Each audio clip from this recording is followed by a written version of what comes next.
New inflation data out this morning. I'm sure the White House is proclaiming victory here. Not so fast, my friends. Coming up here in the jog.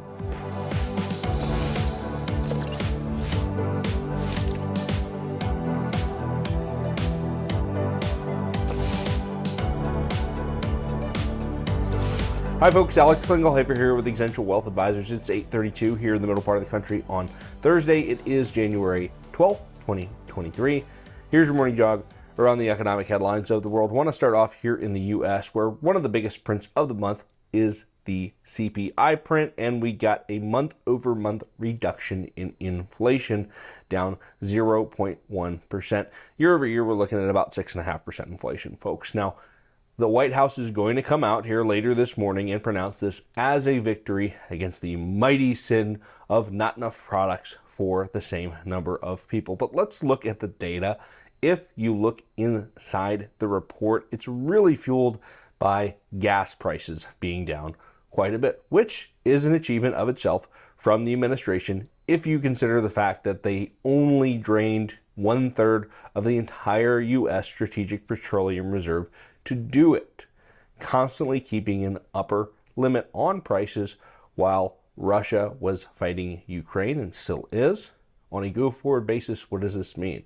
Again, it's been our take that inflation will be higher for longer, and the government is probably okay with that. Having 5% or so inflation, 4 to 5%, will ultimately devalue the U.S.'s debt over time. That's a good thing. If you are the sovereign of the world, you need additional dollars. You need additional debt flowing out there to help fuel the global economy. Overall, not a bad report, not as good as the White House is going to claim. Let's talk about American Airlines. You know, I am a big fan of air travel, and American says they are upping their profit estimates. Revenues raised as much as 17% from 2019. It's kind of a big deal considering they aren't flying as many flights. I think air travel's still got a ways to go. If you look at flights, we're still not at 2019 levels. You look at Chinese flights, they're starting to skyrocket now that they have lifted their COVID restrictions. Let's jump forward a little bit and think what this means for total energy demand, and certainly it goes up as kerosene that's used to fuel those jet planes can no longer be dumped into the diesel mix, right? That's what refiners do right now. They take some of that kerosene that would otherwise be going to jet aircraft, they dump it into diesel fuel. I'm paraphrasing here, and that keeps a little bit of a lid on what is an otherwise skyrocketing diesel price, and a diesel price that's been very high for a very long time.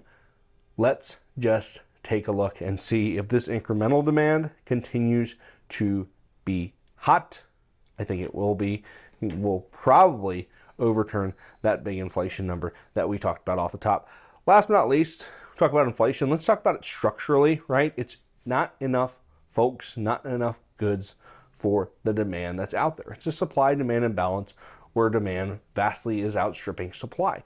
That also happens in the labor market. And let's look at the German labor market, where a study was put out this morning that said 53% of German firms are short on workers. Okay, well, that's not a great thing considering that there are thousands and thousands of high-tech manufacturing jobs in Germany that are not going filled. And quite frankly, due to population dynamics, those jobs are never going to be filled.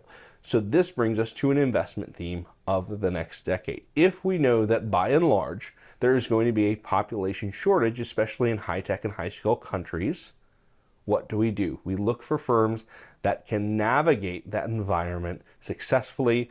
Those will be the ones that have success in their bottom line. So if you have scalability, if you have an ability to do more with less, folks, I think that's a winning business model for the 2020s. If you want some additional info throughout the week, feel free to find me on the internet. I am out there. Till then, you, your family, have a tremendous Thursday. I'm out.